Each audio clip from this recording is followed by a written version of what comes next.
guys, and welcome back to the Movie Club Emporium.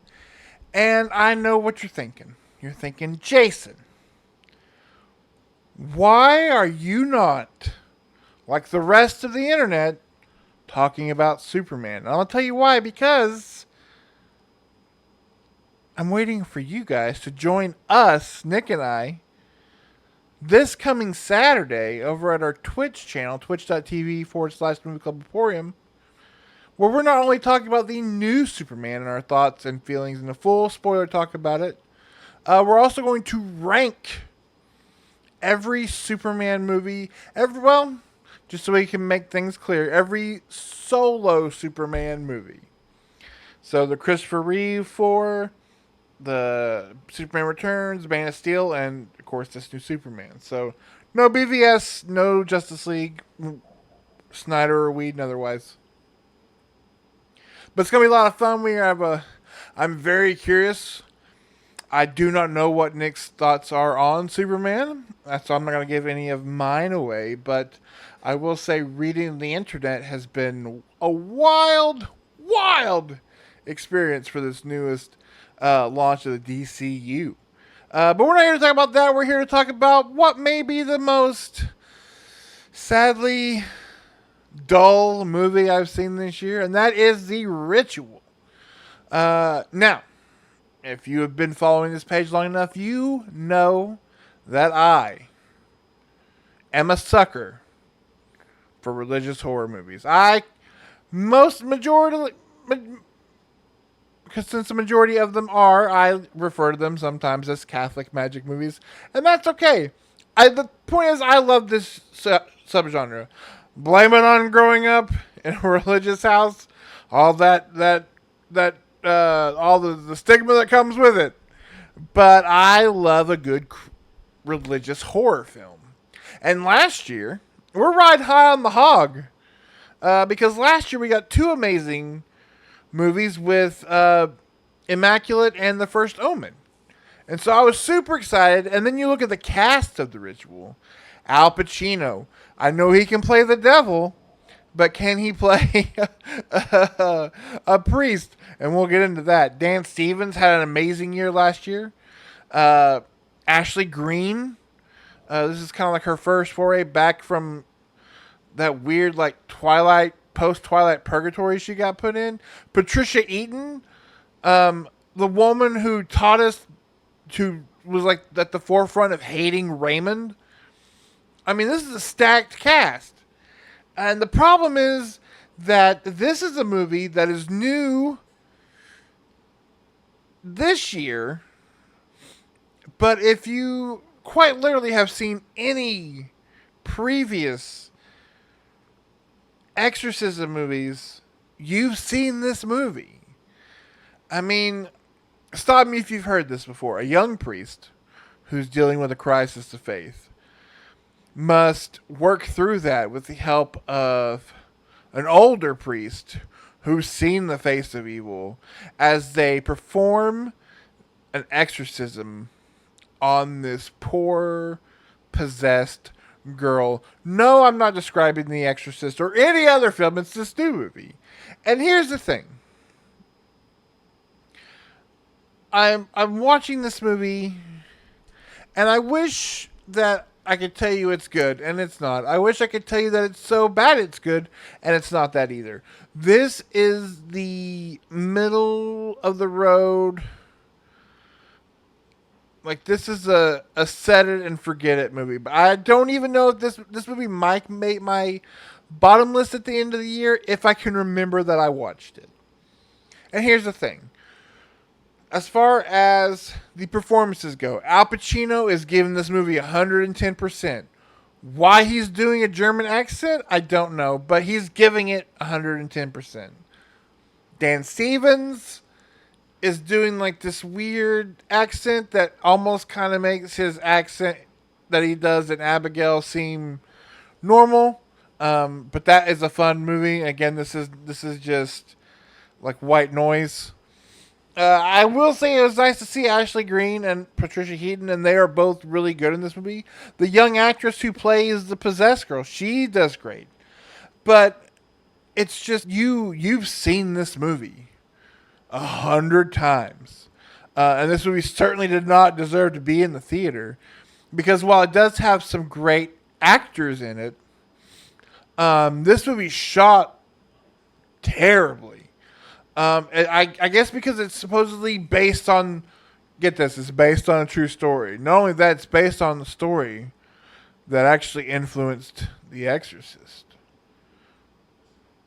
but probably not. But it takes place in the 20s, and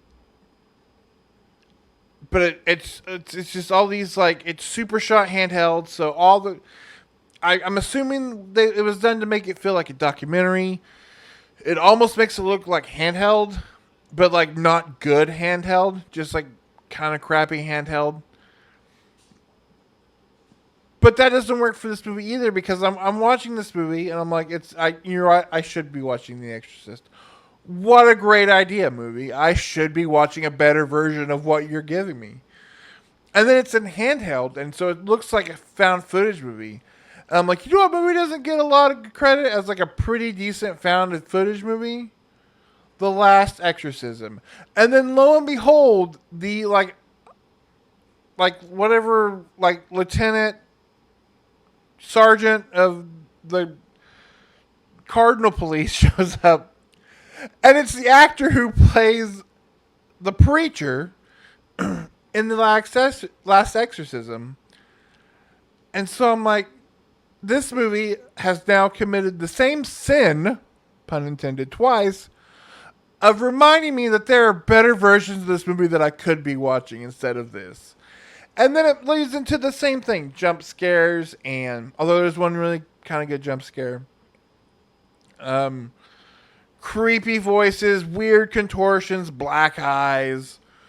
I mean, again, it's literally a Xerox copy of every religious horror film you've seen. Only like part of it, like it's printed on like crumbled paper, and so it's like it's kind of ugly to look at, but it's the same thing. It's just this one's got dirt on it. So I really can't recommend it, which is funny. I say recommend because the only reason I'm watching this movie is because A, we're talking about Superman this weekend. Again, twitch.tv/the Movie-Club Emporium. And it felt like every ad on X, on Facebook, on TikTok was like, you gotta watch The Ritual. And so I was like, all right, social media, I will. And now I'm just like, man,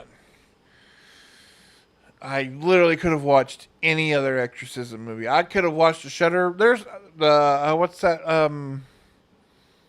There's a really good exorcism movie on that's a Shudder original. I can't remember the name of, but it was really good and original. And this is the same thing you've seen. This is like a copy of a copy of a copy of a copy. And again, it is wild to see Al Pacino giving it his all in this movie. Again, I don't know why he has a German accent, but if you want to watch an aging actor like do a funny voice and fight the devil, then go watch The Pope's Exorcist, because at least that movie's got Russell Crowe riding a Vespa, and it's a lot more fun.